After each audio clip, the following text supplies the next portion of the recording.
Assalamu Walaikum. Hello friends, how are you? Welcome back to my another video.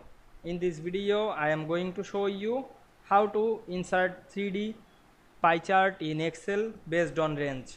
Let's get started. At first you have to open your Excel workbook. Now we want to make a 3D pie chart. At first select some data, click and drag on your mouse. Then we go to the insert menu, select the pie chart drop down menu and choose the 3D pie. Now we can see here the 3D pie chart.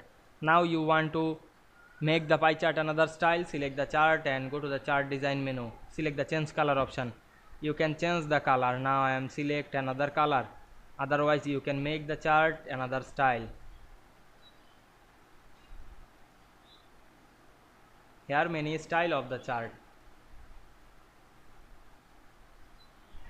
Now I am select this, otherwise you can change the layout of the chart or added more than style or effect.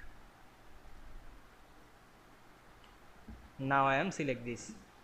Now we can see we insert 3D pie chart based on range easily.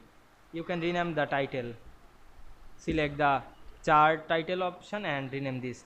I hope you enjoyed my video. Please like, comment, share and subscribe my channel. Thanks for watching.